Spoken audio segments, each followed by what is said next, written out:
I am Susan Sticka, the Executive Director of Education Voters of Pennsylvania, and we are absolutely delighted to have everybody here today for this virtual rally in support of Pennsylvania's school funding lawsuit. We have people from all over the state. We're so grateful you could take your time out of your day to be here with us.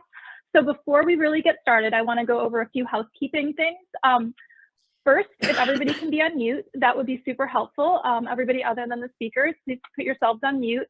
If you want to comment, please feel free to go into the comment box. We can chat away during this whole event.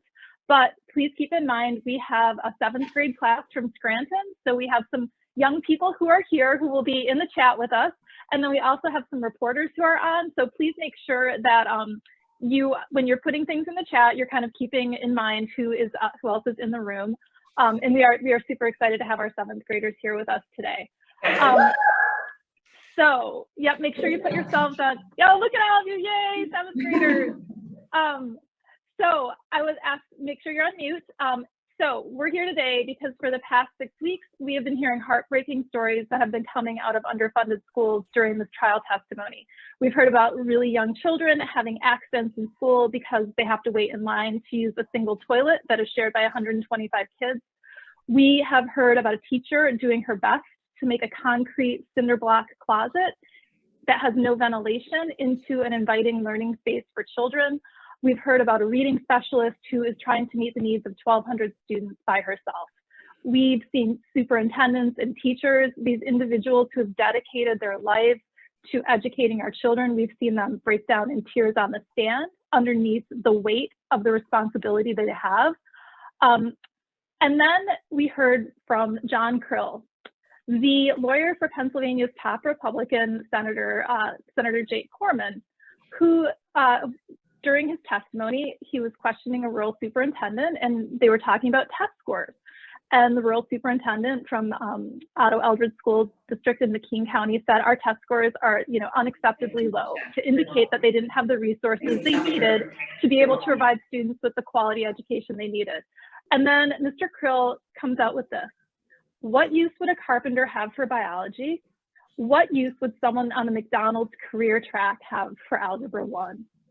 So we learned that in this case, the defense, which are the Republican leaders in Harrisburg, they're not only arguing that they don't have to provide a constitutional system of education for our students, they're actually arguing that they have no obligation to ensure that students have access to any high quality education that prepares them for college or careers, because we have a need in the Commonwealth for people to do jobs that are low wage jobs, and why should the state bother to pay to educate them?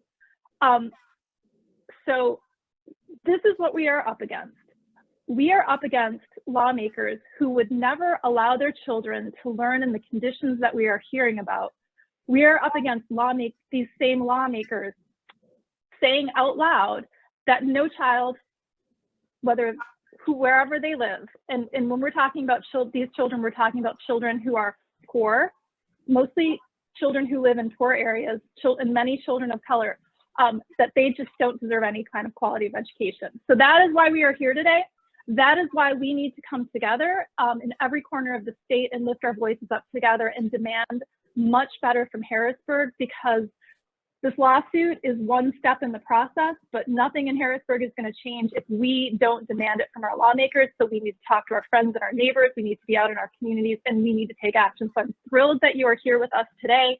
And we have a lot of different things you can do. And I'm going to turn it over to Amy, who is going to get us ready for our rally. And then we've got a slate of just amazing speakers. So thank you for being here today. Great job, Susan. Hi, everybody. For once during a group Zoom meeting, you are encouraged to unmute yourself, because we are bringing the energy today. We know how hard folks are working. So let's get ourselves all riled up for this amazing rally today. We can't be there in person, but let's share our energy now. So I'm going to say there's no McDonald's career track. And you are going to say high quality ed for all. If you forget that, I just put it into the chat. So are we ready? Woo! There is no McDonald's career track. Equality and for all. There is no McDonald's career track. High quality ed for all. There is no McDonald's career track. High quality education for all. One more time. There is no McDonald's career track. High quality education for all. Yay! Great energy to get us going today. Appreciate all of you being here. Appreciate all of your support for this historic lawsuit and this fight for fair education. So I am going to ask you all to mute yourselves again, and I'm going to turn it back to Susan Spica, and I'll be back later for another embracing, enchanting, enlivening cheer. Awesome. Thank you, Amy. So we are going to kick off with our speakers, and Jennifer Huff, who is a school board member at the William Penn School District, which is one of the plaintiff districts. Jennifer Huff is going to start us off, and I see you right there. So Jen, I'm turning it over to you. Thank you for being here today. Thank you for having me today. I'm a school board director working on year 14. William Penn School District started this case in 2014. We really have no choice. But as I've listened and screamed at the screen over this court case and Mr. Grill, who I just don't understand, this is a civil rights court case, right? Like, this is about the rights of students. Hi, Adrian. This is Ed Brown calling from Upper Darby. And their right to an education. Now, we know these students can learn. We know they come from less finances, and we know what we can do to help them. And clearly, given the McDonald's education track, they're not interested. They don't, if you listen to this testimony and where the state side is going, they believe if we have one student that achieves in speech and debate, I think was we won the humorous section of speech and debate because you learn to laugh at William Penn. If we win that, then we're okay. It doesn't, the other children don't matter. They are being defined by their parents' finances right from the beginning. Now, this happens in public education. It also happens in public health. We're just not taking care of our most vulnerable. And that's not okay. And my district, you cannot underestimate how badly we need to win this. As Dr. B. Coates, our current superintendent, said yesterday, in 2024, COVID money will run out and we will be back to a $400,000 fund balance. That's not acceptable. It's not acceptable that these children are not treated like every other child. It's all just not acceptable. It's pretty deplorable that we would do this to children and we would define them before they reach adulthood. They're getting defined, and that's not okay. So thanks for having me. I look forward to a day when we don't have to have these conversations, and that all children in the state of Pennsylvania are treated fairly. Thank you. And you've been on the front lines with this for a long time, so we thank you for your service on the school board. Up next, we have... I love my families. I love my communities. There's no question. Thank you. So up next, we have Angie Hinton. I'll let you introduce yourself, Angie. Thank you. My name is Angelique Hinton, and I'm the president of the Norristown NAACP, and I'm also the executive director of PA Youth Vote. But in addition to that, I'm also the mother of 3 children who attended the Norristown Area School District in Montgomery County, which has been tragically underfunded for a long time. So I've seen firsthand how harmful it is to have a student attend a school where no matter how hard the teachers and the administrators might try, there's just never enough resources to meet the needs of the students. When my son was in 8th grade and he started to kind of get in a little bit of trouble. I asked the teacher why, he didn't have any homework. And I was told because they didn't have enough books to send home. So how can that ever be acceptable? It can't, right? Kids in our district don't have access to the same educational resources. They often don't have access to after-school programs. And when it comes time to apply for colleges or jobs, they aren't as prepared as students in wealthier districts. And, they struggle to compete. This often negatively impacts the trajectory of their careers and earning potential, and can harm them and their families for years to come financially, possibly even for the rest of their lives. So not only is this wrong, this is an issue that is racially discriminatory because these inadequate and inequitable school funding is disproportionately impacting schools predominantly attended by Black and Brown students at a much higher rate. So all across the Commonwealth, there are little Black and Brown children who are being denied adequate access to a quality education and an equal opportunity to achieve their dreams and realize their goals. So as the president of the Norristown NAACP, I support this school funding lawsuit because it is, as earlier said, a civil rights issue. I believe there is no greater equalizer for a child than equal access to a quality education. So we must all use every tool available to hold our legislator accountable to adequately and equitably funding public education for every single child, no matter where they live and no matter the color of their skin. Thank you for having me today. Thank you very much, Angelique. Thank you very much. Up next, we have our 7th grade teacher, and as I told her students, Mrs. Mead's students, one of the best teachers in the entire Commonwealth of Pennsylvania. So Holly Mead, you are up. Hi, my name's Holly Mead. We are in Scranton, Pennsylvania, Northeast Intermediate School. That's 5th, 6th, 7th, and 8th grade. These are my 7th graders. Give a big hi. Okay, they are super awesome and they're excited to be here. We've been talking about that and using some of the lesson plans that we created over the summer to explain everything to them. And our biggest part in Scranton for our students is we realize that the funding affects these people. And that's really why we wanted them to be here today, because that's who this is all about. It's all about these students in this school in Scranton. And whatever schools that your children are in or whatever schools that you're advocating for, all of those students need those dollars. Recently, we have a new science teacher and she started this year and she's like, where are the microscopes? And I said, oh, I think you have to get those from the other science teacher. And so between the two of them, they share 4 microscopes. So that's just one example of ways that underfunding affects these students right behind me. We have talked in our class about supplies and things they need. We just had a conversation about it while you guys were talking about things that we needed, and they would like to have their library open. They would like to have after-school programs. They would like to have more of a language choice than just Spanish. They would like to have gym more than once just every 6 days.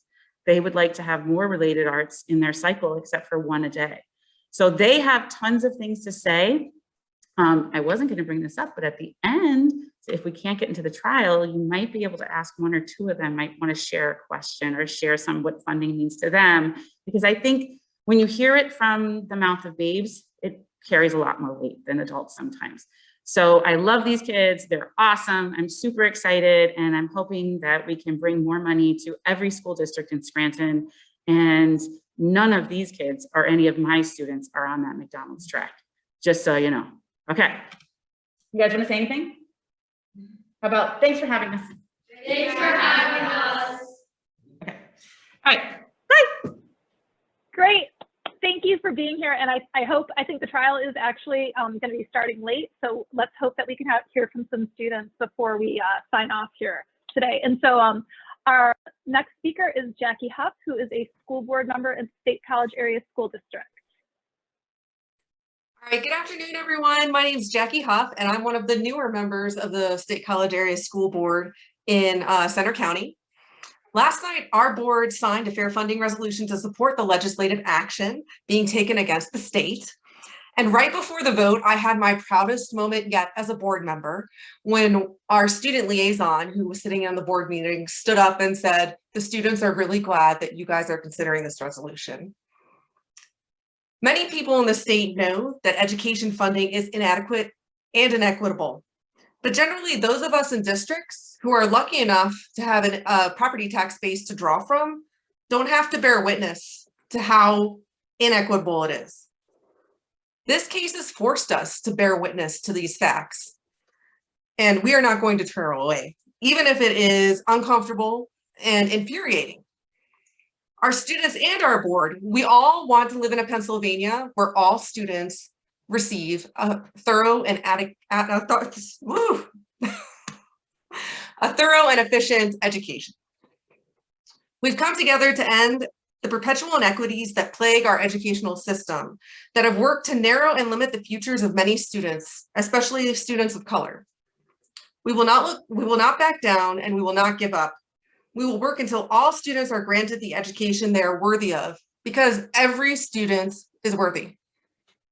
Thanks, everyone. Thank you. Awesome. And so everybody on here, there's information about the school funding resolution in the chat, and we will send it out to you in the email, but it was pretty extraordinary to get the State College Area School District past that last night. So thank you, Jackie. All right, I'm gonna turn it over to Tamia. Hi, everyone. I'm Tamia Scipio-Smith. I'm the Education Policy Director at Children First. Thank you all so much for being here and for advocating for education. And a big thanks to the students who are here, because I want you to know that we are all fighting for you, and we believe that you should have the highest quality education available.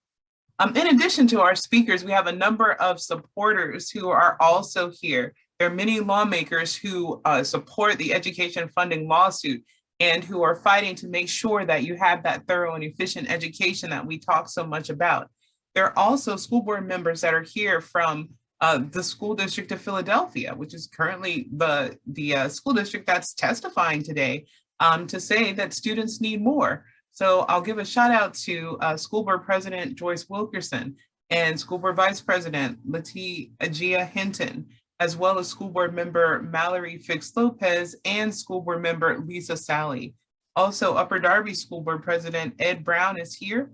And I know a number of other education supporters, just a former Secretary of Education, Jerry Zaborchek, was also on. So I know that if you are a person who's worked for school boards, who have worked for schools, if there are any other teachers or any other supporters who are here, I want to hear you give a shout out for education so that we can hear your support. I'll follow Amy's lead and say, get off of mute for 1 second and give a holler and a cheer for education.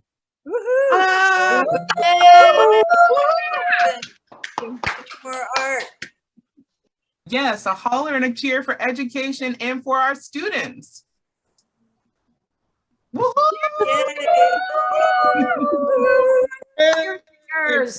And I want to hear the biggest shout out for all of you for taking time out of your schedule to show how much you care about education funding in Pennsylvania. So give a shout out to yourselves. Yay!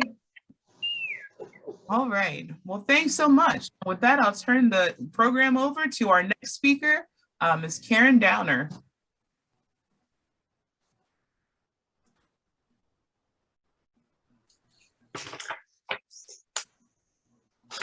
I'm Karen Downer. I'm the president of the NAACP, Bucks County. Our branch is inclusive of the entire county of Bucks, with a particular focus on our school districts.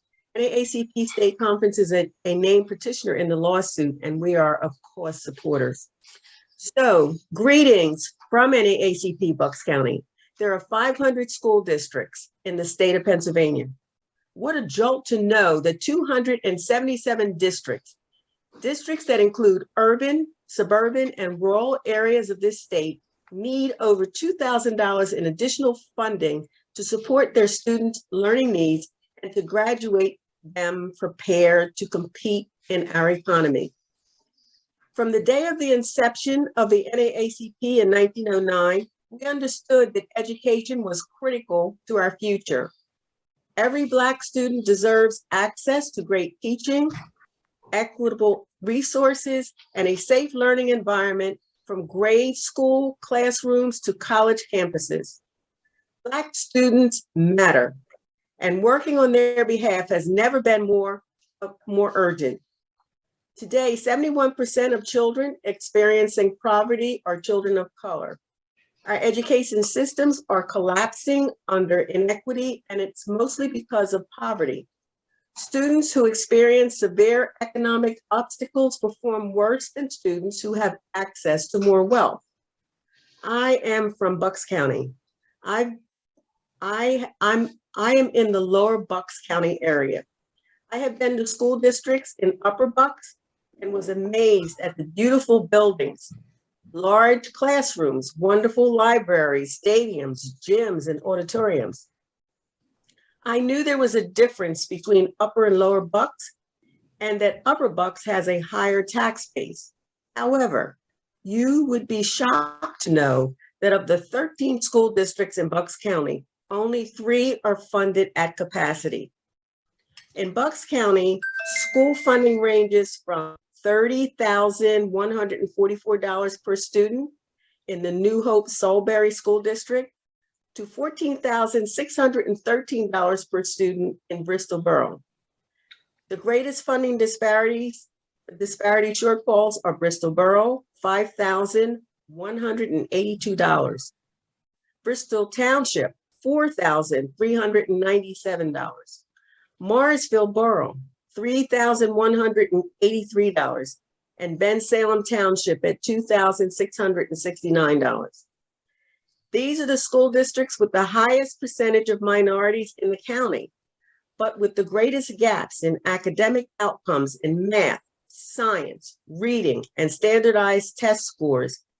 Our legislators created the disparities, and then they blame the students for not being able to overcome these obstacles. To bridge these gaps and ensure that all children get a real chance at a fulfilling education, we need to address systemic racism and poverty as tangible barriers to learning and future achievement. And we want the court to direct the state to create and maintain a constitutional school funding system that enables all students to receive the resources they need to meet Pennsylvania's state standards. Thank you.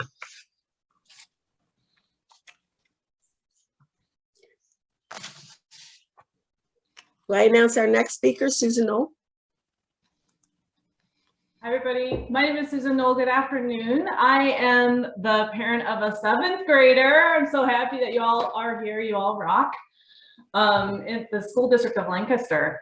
I'm also a social worker by trade, and I'm a firm supporter of public education. I believe in particular in the potential of public education to serve as a bedrock for a multiracial democracy. Sadly, there are 2 systems of education in our country, and especially in Pennsylvania. One that serves children who are economically disadvantaged, and most of whom are white, and one for disadvantaged children, many of whom are Black and Latino.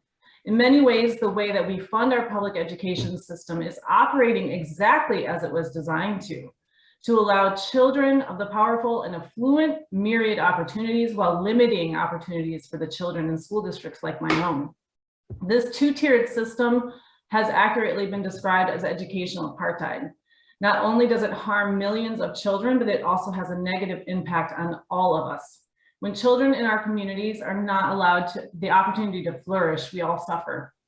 Currently, my state senator, Scott Martin, chair of the Senate Education Committee, and many of his GOP colleagues are willfully and unlawfully denying the right of an adequate education to children who reside in low wealth areas of our state. Their proposed solution to this injustice is to expand funding for private schools via the ruse of opportunity scholarships, which allow certain children the opportunity to opt out of systemically neglected schools. These children, most of whom research shows come from economically advantaged families living in under-resourced districts, are afforded the opportunity to attend private schools or well-funded public schools in the suburbs at the expense of other children in their districts. No family should have to cross their fingers that they will be deemed worthy enough to have the opportunity to access a well-funded education. For every child who is lucky enough to be able to be awarded such access, there are about 28 students left behind, children who are just as worthy as any other to explore their potential and learn in a safe and adequate environment. This is not only bad policymaking, it is unjust and it is immoral. Should the decision of this lawsuit favor the petitioners, it will be the first step in holding our elected leaders accountable for upholding such an unfair system. And it will be an acknowledgement that all children are worthy of our state's investment in their and our future. Thank you.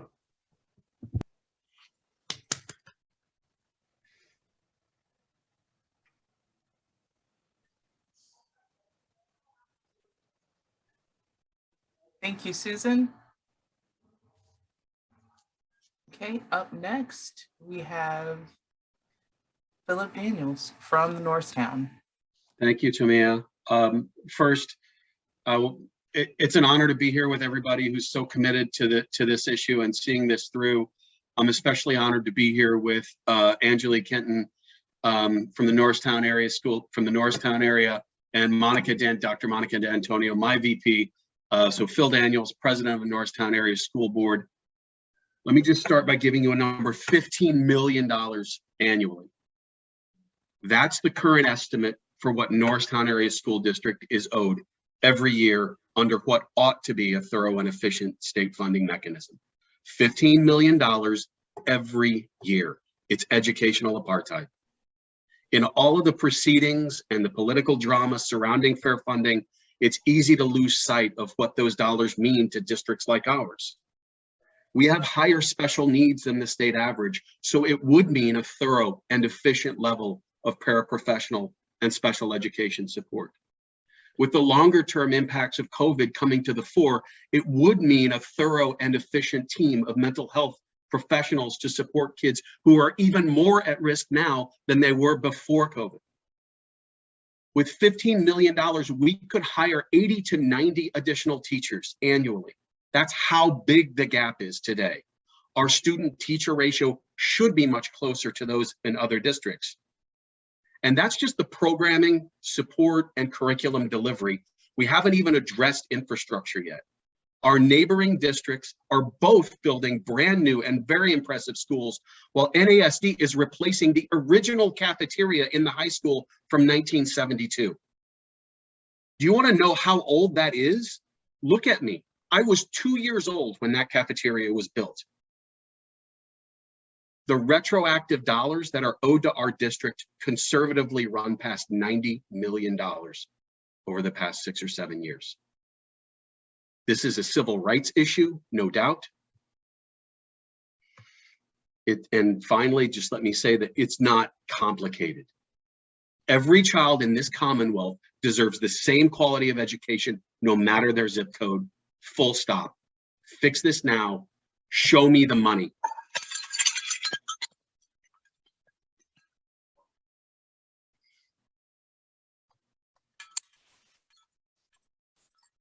Thank you, Phil. Laura? Hi, everyone. It's so great to be here with you all, and I'm really happy to be able to add my voice to what's already been shared. I'm a parent and a school board member in Pottstown School District in Montgomery County, as well as a co-founder of Pennsylvanians for Fair Funding. For years, I've been able to spend a pretty significant amount of time volunteering in our district, working in the classroom, and as a student mentor. Let me just tell you, our students have both interest and aptitude for a whole variety of subjects, from science to English, from the arts to math, and every subject in between. Pottstown students are creative, thoughtful, and collaborative. They are full of potential that needs to be encouraged and nurtured and supported with resources. This support is especially critical for at-risk students. For example, I was working with one bright young woman who has some significant life challenges. She told me she would like to be a midwife or perhaps an OBGYN. And I earnestly believe that she is capable of reaching that dream if she has solid resources and strong school support. Unfortunately, resources for our more vulnerable Pennsylvania students are in short supply due to the lack of fair funding from the state. That's why I was so angry, and still am, and dismayed as well to hear the lawyer for Senator Corman argue that we really shouldn't be concerned when students in under-resourced districts lack proficiency in core academic areas like biology and Algebra 1. It's as if many in the legislature have justified underfunding districts with high numbers of poor students and students of color with the idea that they are just destined for jobs where they supposedly don't need a full education. This is foolish on so many levels. The most obvious being that the legislature and their lawyers, all-knowing though they seem to think they are, don't know which students are best suited for which careers. But even more importantly, it misses the foundational goal of education. Education isn't only about preparing a young person for the workforce. It's about preparing them for our world. Education opens a young person's eyes to the gifts that they have to bring to the table, unlocking potential that may otherwise remain undeveloped. When students receive the full and well-rounded education they deserve, they graduate not only college or career ready, but prepared to make their way as citizens, neighbors, parents, and leaders. In Pottstown, we say it this way: our district mission is to prepare each student by name for success at every level. Our world and our Commonwealth need the gifts that each student can bring.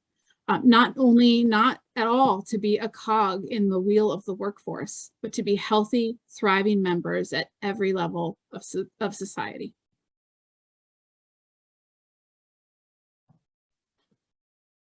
Thank you, Laura.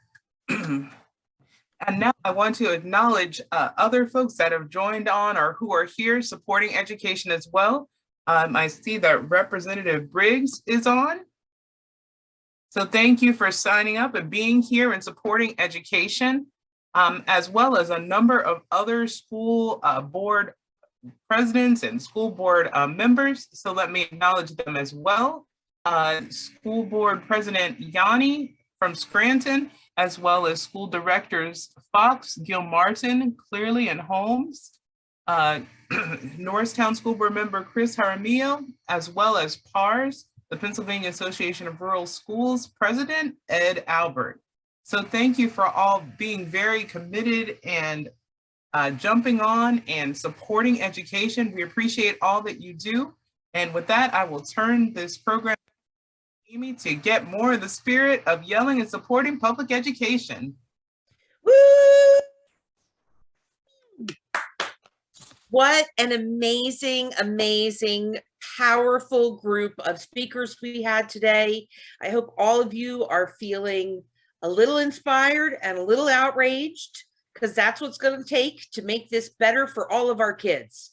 So I saw on the chat, everybody was very excited with a particular chant, which was, "Show us the money." So how about you unmute yourselves and let's do a little show us the money to keep our energy going. Ready? Show us the money. Show us the money. Show us the money.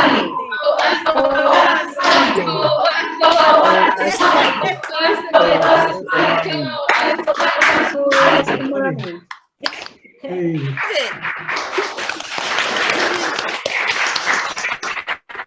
Love how they were leading us in this chant. Love your energy. Love that you're going to be leading us into the future. So super glad you're here. I get the joy of introducing our next speaker, wonderful, wonderful Sandra Miller, who has been working on organizing all of you folks to be involved in this court case. And she is going to give us some insights into what's been happening, what's coming up next, and what we can all do to get involved.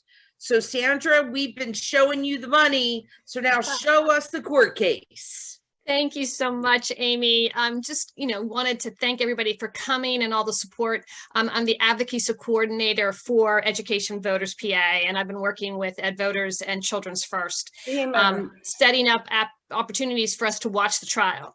Unfortunately for us today, the trial went long.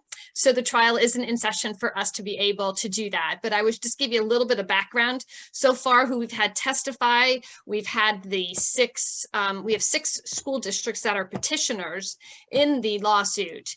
And we've had as well as some parents from the School District of Philadelphia, William Penn, Wilkes-Barre, and Greater Johnstown.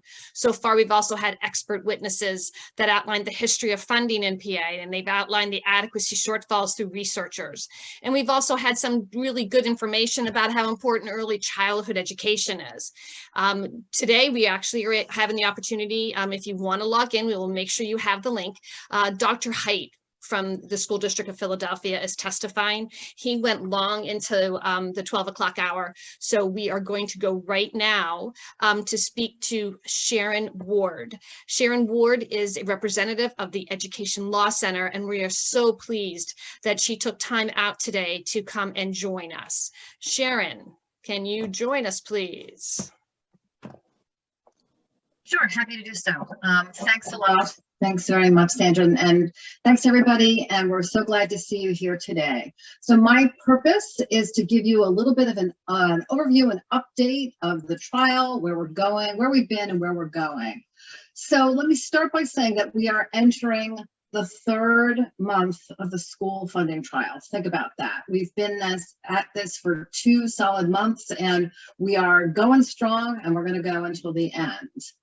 I want to start by really giving a shout out and actually asking all of you to give a shout out to the tremendous lawyers who have been making this case in court, from the Education Law Center, from the Public Interest Law Center, and from our pro bono attorneys, O'Melveny and Myers. I have to tell you, for these 2 months, they have been living in a hotel. They've been away from their families. They're literally working 7 days a week fighting for Pennsylvania students. So could we get a little bit of a thumbs up, shout out, yay, to our attorneys? I know that they're really going to be grateful. They are working so hard on this trial. So since November, we have heard from 5 of the 6 petitioner school districts, and we've heard from PARS, the Association of Rural and Small Schools, who's been a great partner. And actually, this is their second time as petitioners in the school funding case. We lost the first one, but they have come back, and we're really grateful to that, to them for that. The leadership of all of these organizations is amazing because they've had the foresight and the courage to challenge the most powerful people in the state, the governor, the House and Senate leadership. I can tell you this is no small feat. It's a risk to all of them, and we appreciate their willingness to do that. But they have all demonstrated that, you know, they have the courage that it takes to help us to put an end to this school funding system that has really shortchanged kids in our urban and our rural districts. We are grateful to them and to all the petitioners who have participated in this trial. And a special shout out to all of the witnesses. If you've watched the trial, you realize that many of our superintendents, our teachers, our expert witnesses have sat there for days, hours and days of grueling testimony, including such things as going through the entire course catalog in the Panther Valley School District, or going through every staff person in the William Penn School District. It almost seems as though there's an effort to wear down the people who are working so hard in their day jobs you know, who have been forced out to be there and do such a wonderful job.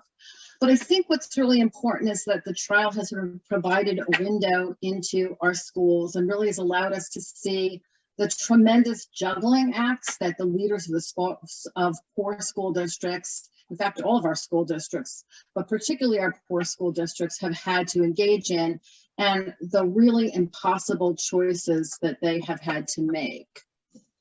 So you're going to hear this if you haven't heard it already, but the respondents, the other side in this trial, is going to say that this case is about envy, that really all school districts want and parents want and students want is Olympic-sized pools and professional grade football fields.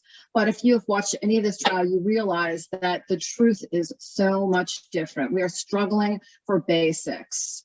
We've learned that there aren't enough bathrooms for elementary schools in Panther Valley and Johnstown, and that their students have to learn in closets. We've learned that kids in sports programs in the William Penn School District, sports programs that research shows really aid students' engagement in school, they can't host the visiting teams because of the condition of their fields. And we've learned, and I think this is probably the biggest takeaway for all of us watching this trial, that years of underfunding, years of budget cuts a decade ago have meant that schools pretty much have stopped repairing their buildings. So we've learned also that student populations have changed and that students' needs have grown. Lancaster has 500 refugee students to educate, and its English learner population has grown substantially. So these children need to be given a chance to achieve their dreams, and our current funding system doesn't do that.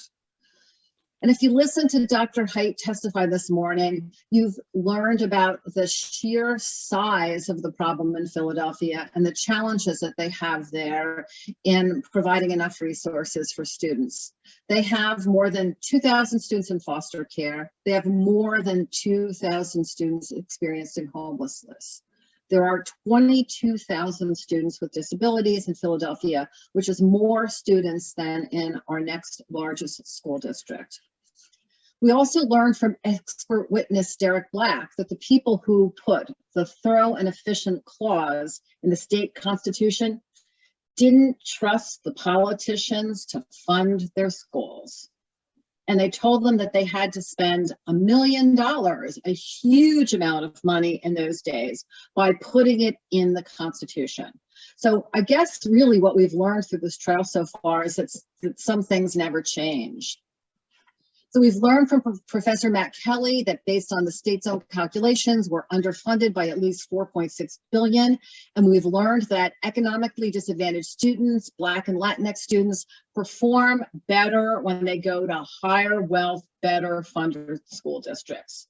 We know that. The only shame is that we have to go to court to prove it to our elected leaders. So I think the biggest takeaway from the trial is that educators understand what students need, and with the right resources, every child can succeed. You know, back in the day, President George Bush had a program, No Child Left Behind. And perhaps our elected leaders in Harrisburg should set that as their goal and not, don't go to algebra, just flip a pizza. So here's what you can expect. The loss centers will rest their case in the next few weeks, but that does not mean that the trial is over at all. We can expect the lawyers for the legislature to fight us tooth and nail for a number of weeks. We need you to pay attention. We need you to be vigilant. We need you to speak out when they disrespect our students, denigrate our teachers, and don't care about our schools. We don't know how the judge will rule, and it's very likely that there'll be an appeal in any case. But so far, the trial has really opened people's eyes to the inequities in our school funding system, that urban and rural school districts have many of the same challenges, and most importantly at all, that things have to change. Thanks. Thank you, Sharon. That was a really, really great recap. And so because we can't go to watch the trial right now, and I see a lot of things in the chat from students in Scranton, I wonder if there are some students in Scranton who would like to make some comments, or if you have questions that you'd like to ask. I will let Mrs. Mead kind of take the lead on that for the next, I don't know, 5 or 6 minutes. Does that sound good? That sounds great. I had some of them type, we had talked about this before, and I had them type in the chat the things that they would like if they had fair funding. So I'm just going to ask them, if we were fairly funded, what would they like, and let them expand. So I'll just call on a couple people. I'm going to mute myself so it doesn't like get a little crazy here.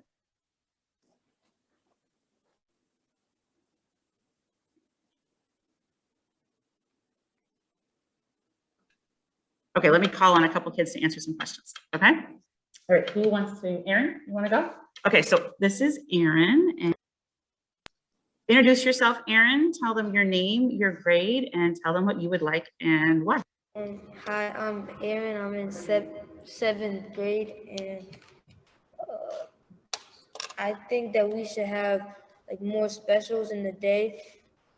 So like, it's just instead of having like a bunch of class periods, then having like music one day, then having to wait to have music. And the next week we could just have like 2 specials in a day, since our class periods are so long, so we could like shorten them, and then we could have that, and then we wouldn't have to wait. Since in our school we have one special a day, then like that special you have to wait till like a whole another week until we have that special. So we could just have like 2 or 3 specials in a day, and then like maybe 2 or 3 days, so then we can have that special again. That's all.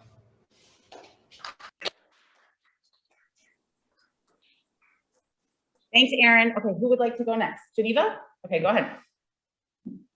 Hi, my name is Geneva Talana, and I'm in 7th grade. And I think we should have more related arts, basically saying what Erin has said, but specifically talking about languages, like language classes.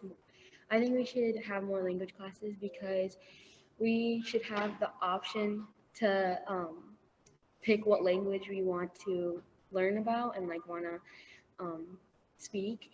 And so I think we should have more language, so then we get the option to pick which one we want to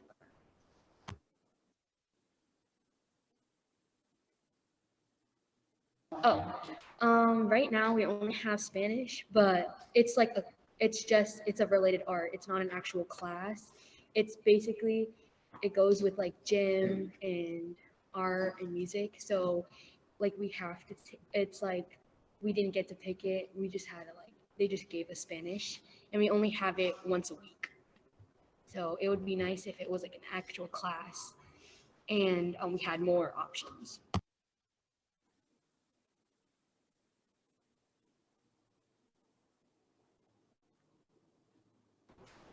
I believe our school should have a theater program.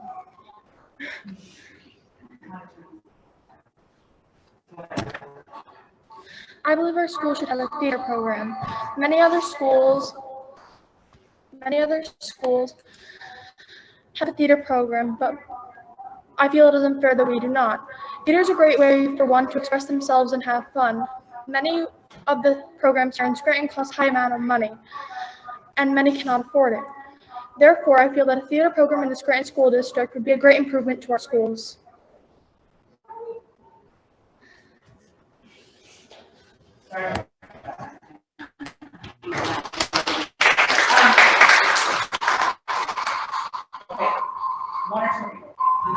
Let's go with Julie.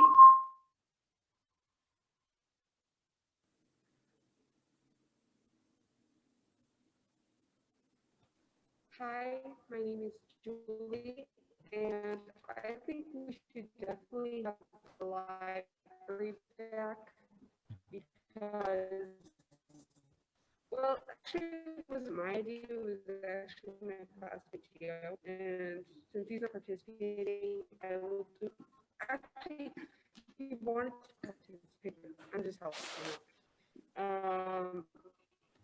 So I think the library is an awesome idea because definitely it would be great to go there to relax, catch up on work, study, read books, and I think it would be great for everyone because I mean, myself, I like to read sometimes. Hi, my name is Kalia Clark, and I'm in 7th grade. I believe that with the funding that we would get, the teachers deserve more supplies and new projectors to the classrooms, because a lot of the times teachers have to buy their own supplies for the classrooms, and I don't believe that's fair. And the new projectors would help a lot with our learning, because most of the time they don't work, and it would be better for our learning.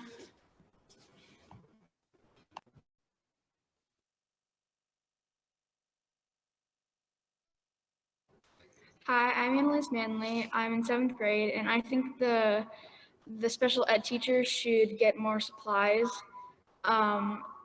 for an example, Miss Shaw, which is our family consumer science teacher, she has to buy her own supplies, and I don't think that's very fair to her. And I think that we should have all three of the activities in one grade each. She had to split them because there wasn't enough supplies for each grade. And I think that each grade should get to do sewing, financial stuff, and cooking all in a year instead of 3 separate years when they're in middle school. We can't cook because the school cannot afford all the supplies to cook for all 3 grades, or all 4 now.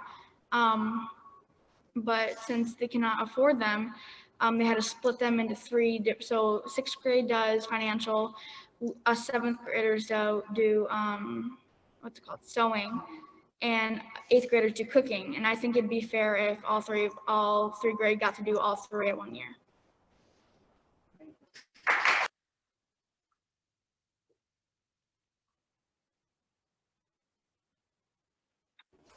I feel like we deserve more funding because it would be great to have a bigger basketball gym so we can actually play basketball games inside our own gym instead of having to use a different school's ones. I also feel like it'd be great for more funding so we can have more after-school activities so after school can be funner for more students.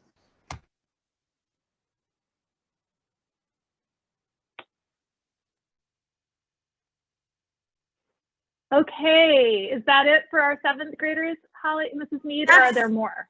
That's it for our 7th graders, but I just want to say that we have a couple basketball players in here and they can't even play in our home gym because it's too small and we have to go to a different school. So we would like that too. And thank you so much. And I just appreciate everybody that was here today and all these kids. And I think when you hear it from them, it says so much more. So thank you. Bye. Thank you. I mean, I know that I am like going to even double down further and harder on working on this issue because it is, not all of us get to see actual real students. And so you are our inspiration today. So thank you for doing this. And I have to say, I'm very impressed with your public speaking skills and with your writing skills. So great job to Mrs. Mead and all of the teachers that you had leading up to 7th grade. Scranton looks like it must be a really great school district. So, all right, so we're going to sign off here in a minute, but I think that what we need to do now is not just go feel rage, but actually go take action. So we will send out an email to you after this with links, but of a couple simple things that you can do.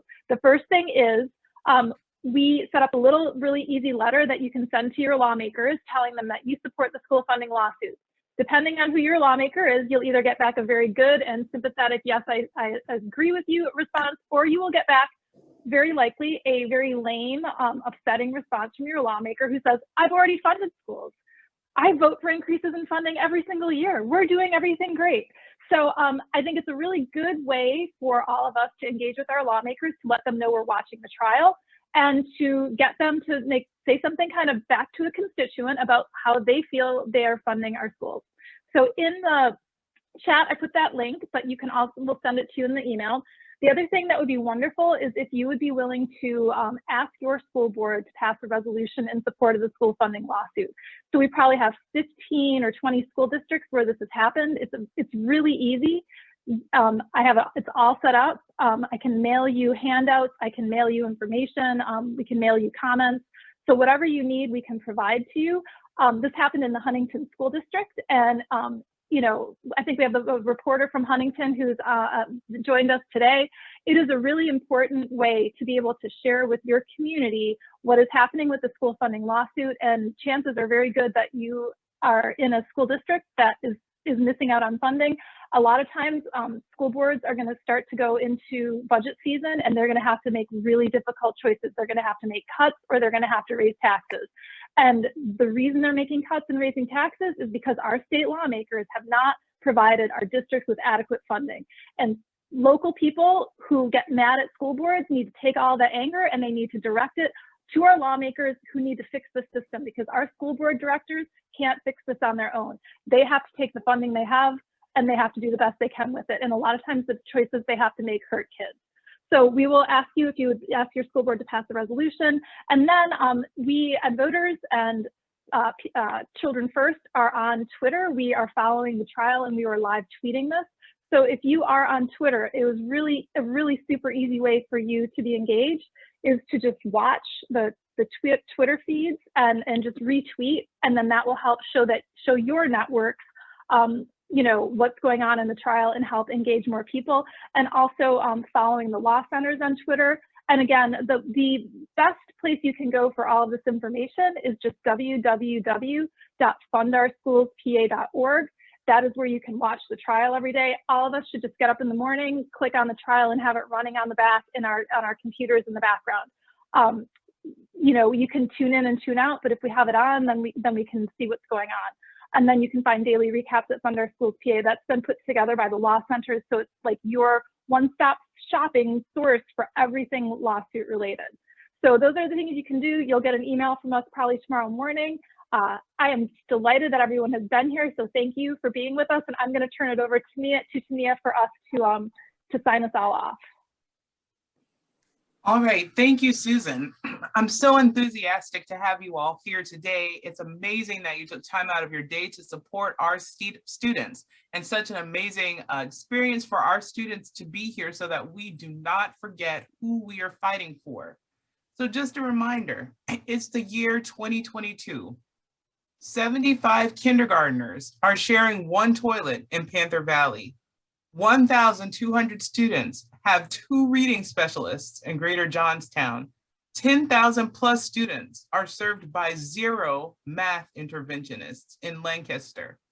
15-minute recesses are all some 5-year-olds have because there are no staff to supervise longer in William Penn. And in Philadelphia, there is 1 counselor for 799 students and countless buildings in need of repair and remediation. Does that sound like a thorough or efficient education to you? It isn't.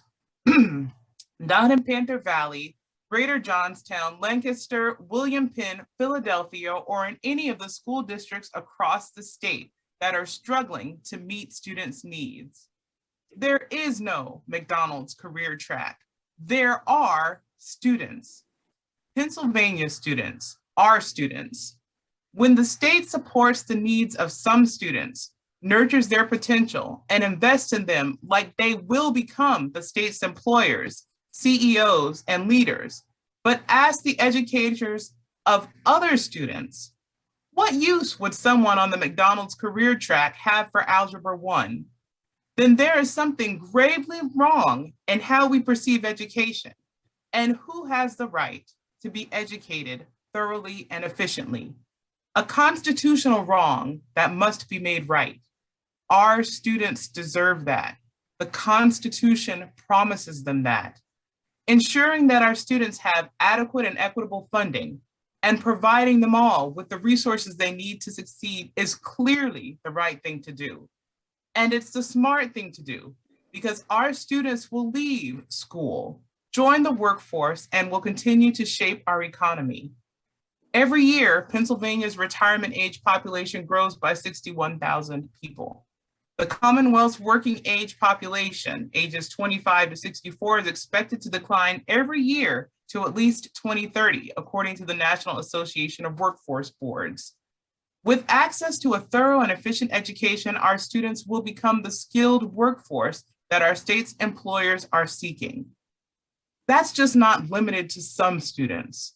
All of our students have that potential. It is imperative that we invest in all of them like they do.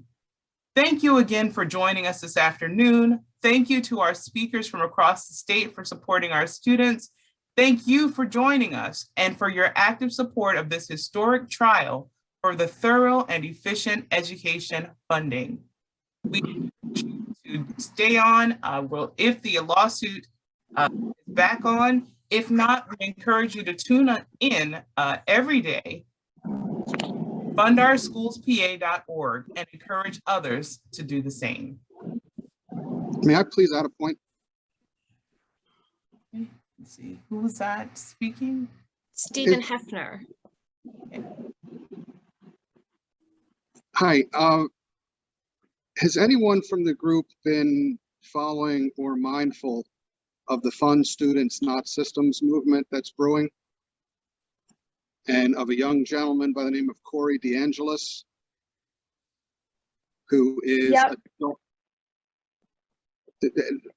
and so in kind of separate efforts outside of the school funding lawsuit, I think our organizations do push really hard back against the whole school privatization issue that Susan Noel referred to, which is like kind of the alternate idea of educating kids, where you like you basically privatize public education and kind of do things like that. So I think outside of this effort, Education Voters and Children First both do focus on that. But I think that today we wanted to just stay focused on this issue. So I would love to talk to you more about that.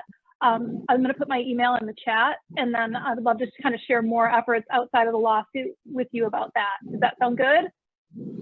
yes, because I don't know that I would classify the characterization as you spoke of it there as what the movement is representing. Okay. Yep. So I would love to have that conversation kind of like outside of this event at another time. So I put my email in the chat, and I would love to talk to you. So thank you very much. And thank you to everybody who came today. I hope everybody has a great rest of your day. And we look forward to working together because we are building a movement, and you guys are all part of it. So thank you. Yes.